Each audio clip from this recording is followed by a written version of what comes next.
الحمد للہ رب العالمین والصلاة والسلام علی رسولہ الامین وعلی آلہ وصحبہ اجمعین الی یوم الدین اما بعد فاعوذ باللہ من الشیطان الرجیم بسم اللہ الرحمن الرحیم انا انزلناہ فی لیلۃ القدر وما ادراک ما لیلۃ القدر لیلۃ القدر خیر من الف شہر تنزل الملائکۃ والروح فیہا باذن ربہم من کل امر سلام ہی حتی مطلع الفجر۔ محترم ناظرین کرام، بزرگوں، نوجوان بھائیوں، عفت مآب ماں اور بہنوں، السلام علیکم ورحمۃ اللہ وبرکاتہ۔ مخصوص پروگرام رمضان اور قرآن میں آپ کا استقبال ہے۔ آخری عشرے کی بڑی فضیلت بیان ہوئی ہے۔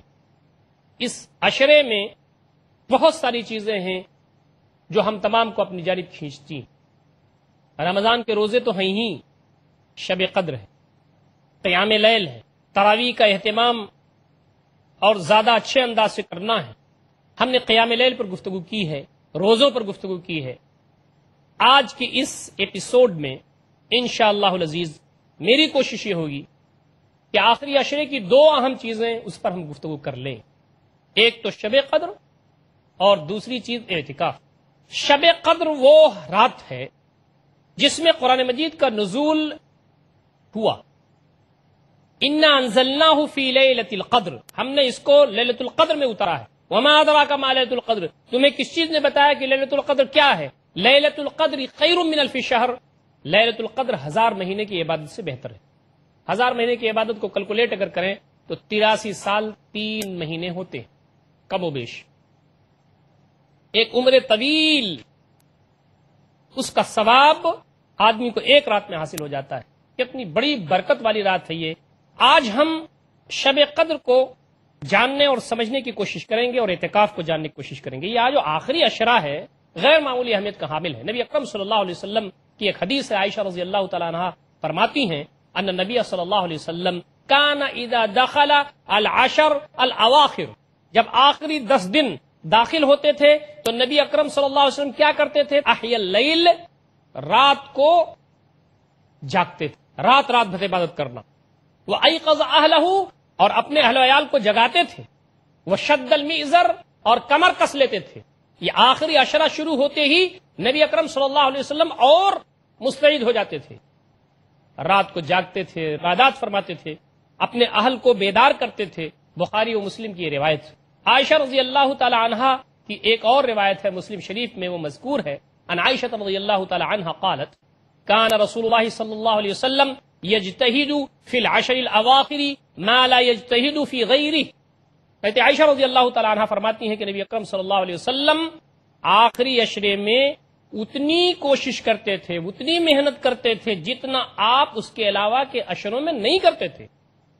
آخری عشرے میں نبی اکرم صلی اللہ علیہ وسلم کی جو محنت تھی، جو مستعدی تھی، جو عبادات میں تیزی تھی، وہ زیادہ ہو جاتی تھی۔ اس رات میں آخری عشرے میں ایک رات، وہ شب قدر، لیلۃ القدر۔ وہ کون سی رات ہے؟ ہمیں طاق راتوں میں اس کو تلاش کرنا ہے۔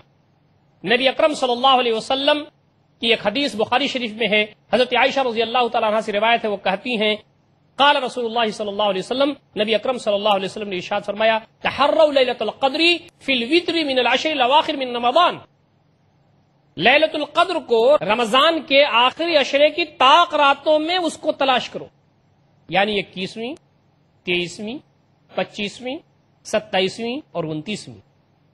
ابن عمر رضی اللہ تعالی عنہما کی روایت ہے، وہ کہتے ہیں سئل رسول اللہ صلی اللہ علیہ وسلم عن لیلۃ القدر، نبی اکرم صلی اللہ علیہ وسلم سے لیلۃ القدر کے بارے میں پوچھا گیا، فقال ہی فی کل رمضان، نبی اکرم صلی اللہ علیہ وسلم نے فرمایا کہ یہ ہر رمضان میں آتی ہے۔ آدمی کو کنفیوژن ہو سکتا ہے کہ اتنا بڑا ثواب، 83 سال 3 مہینے کی عبادت کا ثواب ہے، تو کیا یہ ہر رمضان میں آتا یا کبھی آدمی کو پوری زندگی میں کبھی مل جائے؟ نہیں۔ ابو داؤد شریف کی روایت ہے کہ نبی صلی اللہ علیہ وسلم سے پوچھا گیا لیلۃ القدر کے بارے میں، تو آپ نے فرمایا کہ یہ ہر رمضان میں یہ رات آتی ہے۔ یہ اللہ تعالیٰ کی طرف سے کرم ہے، اس کی طرف سے یہ رحمت ہے کہ یہ چیز ہم کو میسر ہے کہ ہر رمضان میں بندے کو یہ چیز ملتی ہے۔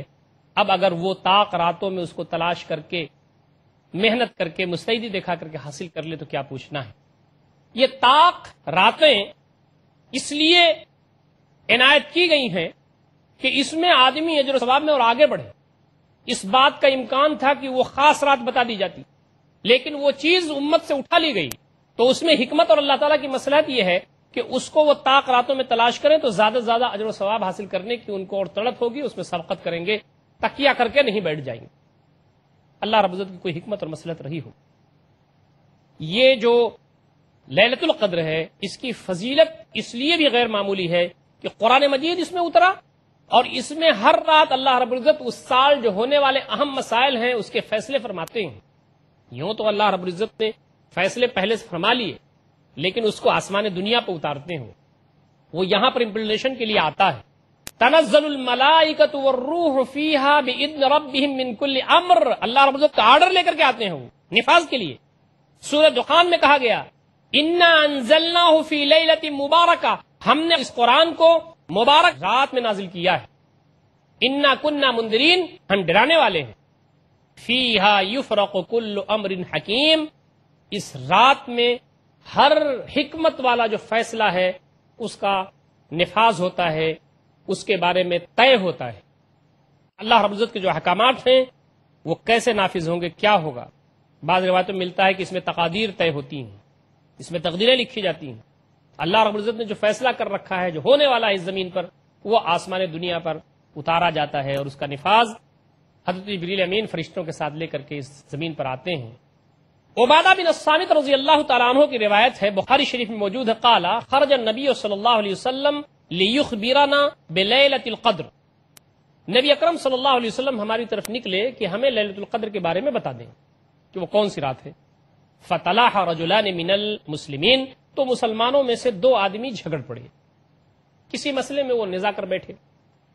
فقال، تو نبی صلی اللہ علیہ وسلم نے فرمایا خرجت لیخبرکم بلیلۃ القدر، میں نکلا تھا کہ تمہیں بتا دوں کہ لیلۃ القدر وہ کون سی رات ہے. فطلح فلان و فلان، تو فلاں اور فلاں آپس میں جھگڑ پڑے. فرفعت، تو وہ جو چیز آئی تھی کہ فلاں رات ہے وہ چیز اٹھا لی گئی. نبی اکرم صلی اللہ علیہ وسلم کو اللہ رب العزت نے بھلوا دی، محو کر دی. وعسى ان يكون خيرا لكم، اور نبی اکرم صلی اللہ علیہ وسلم نے فرمایا کہ ہو سکتا ہے کہ تمہارے لیے بہتر ہو.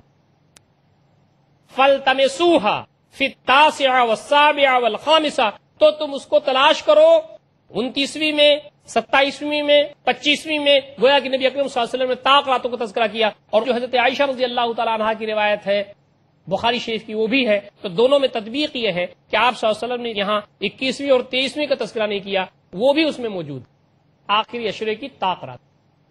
اس واقعے سے یہ بات ملتی ہے کہ اللہ رب العزت نے نبی اکرم صلی اللہ علیہ وسلم کو وہ رات بتا دی تھی.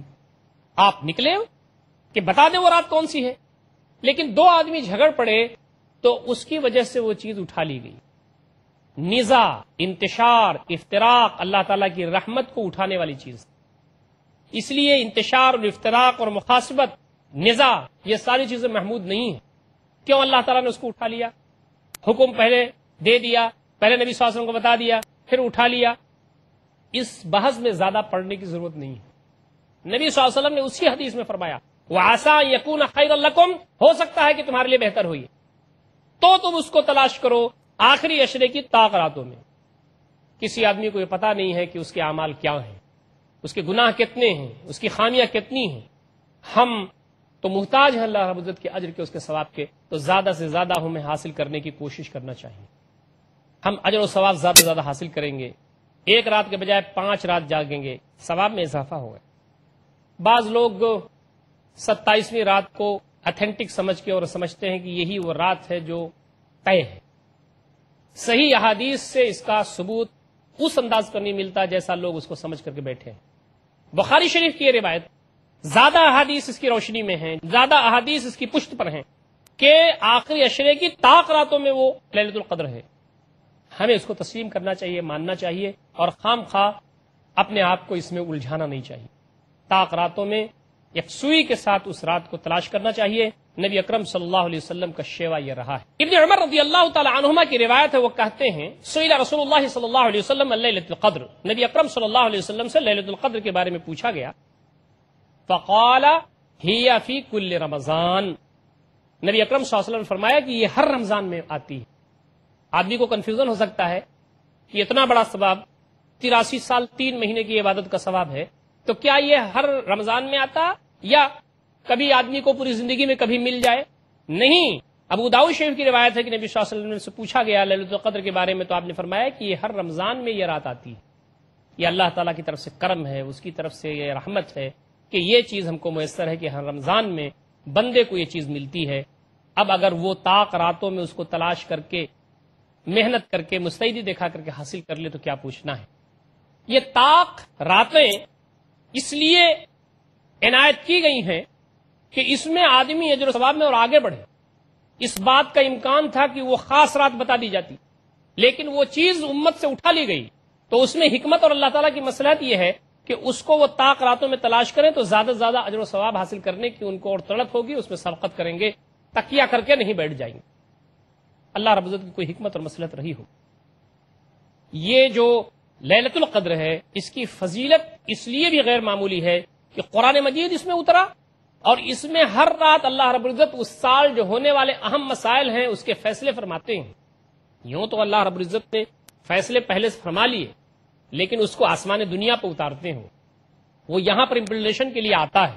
تنزل الملائکۃ والروح فیہا باذن ربہم من کل امر. اللہ رب العزت کا آرڈر لے کر کے آتے ہیں وہ نفاذ کے لیے. سورہ دخان میں کہا گیا انا انزلناہ فی لیلۃ مبارکہ، ہم نے اس قرآن کو مبارک رات میں نازل کیا ہے. انا کننا منذرین، ہم ڈرانے والے ہیں. فیہا یفرق کل امر حکیم، اس رات میں ہر حکمت والا جو فیصلہ ہے اس کا نفاذ ہوتا ہے، اس کے بارے میں طے ہوتا ہے. اللہ رب العزت کے جو احکامات ہیں وہ کیسے نافذ ہوں گے، کیا ہوگا. بعض روایتوں میں ملتا ہے کہ اس میں تقادیر طے ہوتی ہیں، اس میں تقدیریں لکھی جاتی ہیں. اللہ رب العزت نے جو فیصلہ کر رکھا ہے جو ہونے والا ہے اس زمین پر، وہ آسمان دنیا پر اتارا جاتا ہے، اور اس کا نفاذ حضرت جبریل امین فرشتوں کے ساتھ لے کر کے اس زمین پر آتے ہیں. عبادہ بن الصامت رضی اللہ تعالیٰ عنہ کی روایت ہے، بخاری شریف میں موجود ہے، قال خرج النبی صلی اللہ علیہ وسلم لیخبرنا بلیلۃ القدر. نبی اکرم صلی اللہ علیہ وسلم ہماری طرف نکلے کہ ہمیں لیلۃ القدر کے بارے میں بتا دیں کہ وہ کون سی رات ہے. فطلح رجلان من المسلمین، تو مسلمانوں میں سے 2 آدمی جھگڑ پڑے، کسی مسئلے میں وہ نزاع کر بیٹھے. فقال، تو نبی صلی اللہ علیہ وسلم نے فرمایا خرجت لیخبرکم بلیلۃ القدر، میں نکلا تھا کہ تمہیں بتا دوں کہ لیلۃ القدر وہ کون سی رات ہے. فطلح فلان و فلان، تو فلاں اور فلاں آپس میں جھگڑ پڑے. فرفعت، تو وہ جو چیز آئی تھی کہ فلاں رات ہے وہ چیز اٹھا لی گئی. نبی اکرم صلی اللہ علیہ وسلم کو اللہ رب العزت نے بھلوا دی، محو کر دی. وعسى ان يكون خيرا لكم، اور نبی اکرم صلی اللہ علیہ وسلم نے فرمایا کہ ہو سکتا ہے کہ تمہارے لیے بہتر ہو. فالتمسوها في التاسعة والسابعة والخامسة، تو تم اس کو تلاش کرو 29ویں میں، 27ویں میں، 25ویں میں. گویا کہ نبی اکرم صلی اللہ علیہ وسلم نے طاق راتوں کو تذکرہ کیا. اور جو حضرت عائشہ رضی اللہ تعالیٰ عنہا کی روایت ہے بخاری شریف کی، وہ بھی ہے. تو دونوں میں تطبیق یہ ہے کہ آپ صلی اللہ علیہ وسلم نے یہاں 21ویں اور 23ویں کا تذکرہ نہیں کیا، وہ بھی اس میں موجود، آخری عشرے کی طاق رات. اس واقعے سے یہ بات ملتی ہے کہ اللہ رب العزت نے نبی اکرم صلی اللہ علیہ وسلم کو وہ رات بتا دی تھی. آپ نکلے کہ بتا دیں وہ رات کون سی ہے، لیکن 2 آدمی جھگڑ پڑے تو اس کی وجہ سے وہ چیز اٹھا لی گئی. نزاع، انتشار، افتراق اللہ تعالیٰ کی رحمت کو اٹھانے والی چیز، اس لیے انتشار اور افتراق اور مخاصمت، نزاع، یہ ساری چیزیں محمود نہیں ہیں. کیوں اللہ تعالیٰ نے اس کو اٹھا لیا؟ حکم پہلے دے دیا، پہلے نبی صلی اللہ علیہ وسلم کو بتا دیا، پھر اٹھا لیا. اس بحث میں زیادہ پڑھنے کی ضرورت نہیں ہے. نبی صلی اللہ علیہ وسلم نے اسی حدیث میں فرمایا وَعَسَىٰ أَن يَكُونَ خَيْرًا لَكُمْ، ہو سکتا ہے کہ تمہارے لیے بہتر ہوئی، تو تم اس کو تلاش کرو آخری عشرے کی طاق راتوں میں. کسی آدمی کو یہ پتا نہیں ہے کہ اس کے اعمال کیا ہیں، اس کے گناہ کتنے ہیں، اس کی خامیاں کتنی ہیں. ہم تو محتاج ہیں اللہ رب العزت کے اجر کے، اس کے ثواب کے. تو زیادہ سے زیادہ ہمیں حاصل کرنے کی کوشش کرنا چاہیے. ہم اجر و ثواب زیادہ سے زیادہ حاصل کریں گے. 1 رات کے بجائے 5 رات جاگیں گے، ثواب میں اضافہ ہوگا. بعض لوگ 27ویں رات کو اتھینٹک سمجھ کے اور سمجھتے ہیں کہ یہی وہ رات ہے جو طے ہے. صحیح احادیث سے اس کا ثبوت اس انداز پر نہیں ملتا جیسا لوگ اس کو سمجھ کر کے بیٹھے ہیں. بخاری شریف کی یہ روایت زیادہ احادیث اس کی روشنی میں ہیں، زیادہ احادیث اس کی پشت پر ہیں کہ آخری عشرے کی طاق راتوں میں وہ لیلۃ القدر ہے۔ ہمیں اس کو تسلیم کرنا چاہیے، ماننا چاہیے، اور خام خواہ اپنے آپ کو اس میں الجھانا نہیں چاہیے۔ طاق راتوں میں یکسوئی کے ساتھ اس رات کو تلاش کرنا چاہیے۔ نبی اکرم صلی اللہ علیہ وسلم کا شیوا یہ رہا ہے۔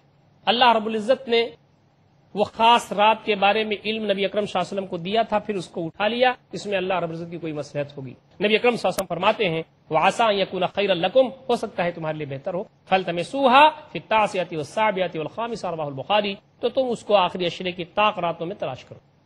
حضرت عائشہ رضی اللہ تعالیٰ عنہ کی ایک پیاری حدیث ہے، وہ رات اگر ہم کو مل جائے تو ہم کیا کریں؟ اس رات کی کچھ علامات: سلام ہی حتی مطلع الفجر، یہ رات فجر تک سلامتی ہی سلامتی، سکون، اطمینان، پوری کائنات میں خاص رنگ، ایسا محسوس ہوتا ہے کہ لگتا ہے کہ آج لیلۃ القدر ہے۔ یہ بندے محسوس کر سکتے ہیں۔ اس لیے حضرت عائشہ رضی اللہ تعالیٰ عنہ کہتی ہیں کہ اگر مجھے یہ لگے کہ یہ لیلۃ القدر ہے نبی اکرم صلی اللہ علیہ وسلم، تو میں کیا کروں؟ ان عائشہ رضی اللہ تعالیٰ عنہ قالت قلت یا رسول اللہ ارأیت ان علمت ای لیلۃ لیلۃ القدر ما اقول فیہا۔ عائشہ رضی اللہ تعالیٰ عنہ سے روایت ہے، وہ کہتی ہیں کہ میں نے کہا اللہ کے رسول صلی اللہ علیہ وسلم آپ کا کیا خیال ہے، اگر مجھے کچھ یہ اندازہ ہو جائے کہ یہ فلاں رات لیلۃ القدر ہے تو میں اس میں کیا کہوں، دعا میری کیا ہو؟ یوں تو آدمی بہت ساری دعائیں مانگ سکتا ہے، مانگنا چاہیے، قیام لیل کرے، قرآن مجید پڑھے، اذکار کرے، دعائیں پڑھے، مسنون دعائیں یاد کرے، اس کو پڑھے، ساری رات اللہ تعالیٰ کی بندگی میں گزارے، اطاعت میں گزارے، ذکر و اذکار میں گزارے، اللہ کو خوش کرنے میں گزارے۔ لیکن حضرت عائشہ مزید سوال کر رہی ہیں کہ میں اس میں کیا کروں، میں اس میں کیا کہوں۔ قال النبی صلی اللہ علیہ وسلم قولی، نبی اکرم صلی اللہ علیہ وسلم فرمایا کہ آپ کہیے، کیا کہیے؟ اللہم انک عفو تحب العفو فاعف عنی، بار الہ تو سراپا معاف کرنے والا ہے، تو معاف کرنے کو پسند فرماتا ہے، پس تو مجھے معاف فرما دے۔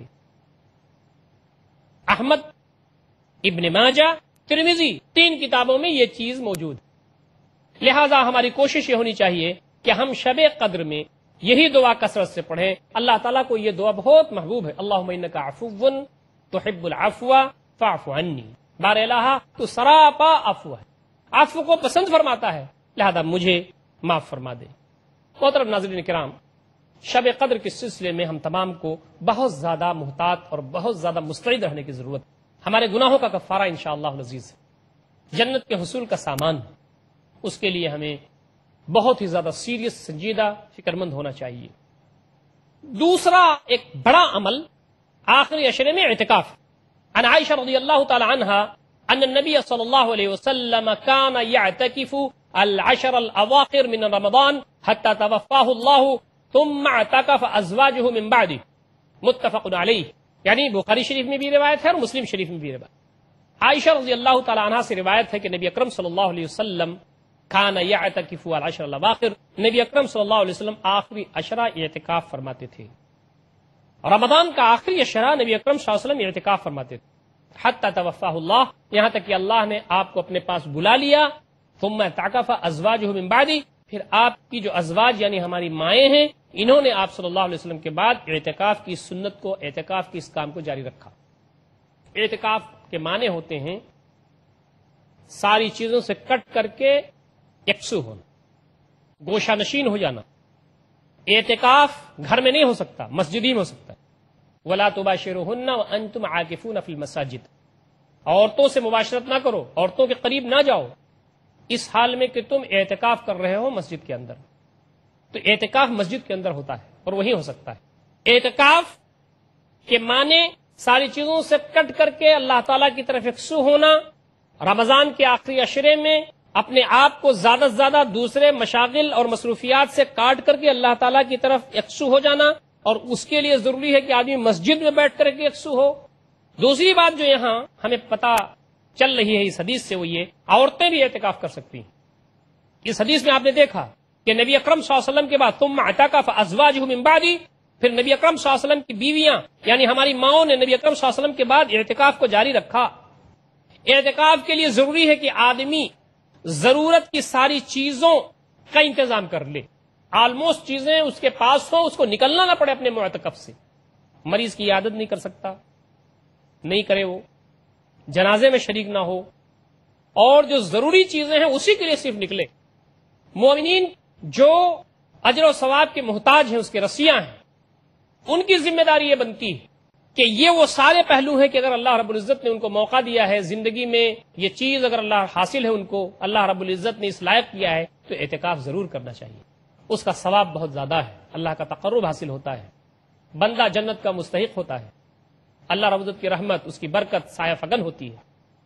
محترم ناظرین کرام، یہ جو عشرہ ہے اس میں اللہ رب العزت کی نعمتیں ہی نعمتیں ہیں، لیکن یہ دو چیزیں جو میں آپ کے سامنے بیان کیا کہ شب قدر، لیلۃ القدر، اس سے غافل نہ ہوئیے، اس کو حاصل کرنے کی کوشش ہمیں کرنی چاہیے، اور اعتکاف کے سلسلے میں بھی اللہ تعالیٰ اگر موقع دے تو اسے بھی اپنانے کی کوشش ہمیں کرنی چاہیے۔ اللہ تعالیٰ ہم تمام کو اس کی توفیق عنایت فرمائے۔ اقول قولی ھذا استغفر اللہ لی ولکم اجمعین واستغفروہ انہ الغفور الرحیم، وآخر دعوانا ان الحمد للہ رب العالمین، والسلام علیکم ورحمۃ اللہ وبرکاتہ۔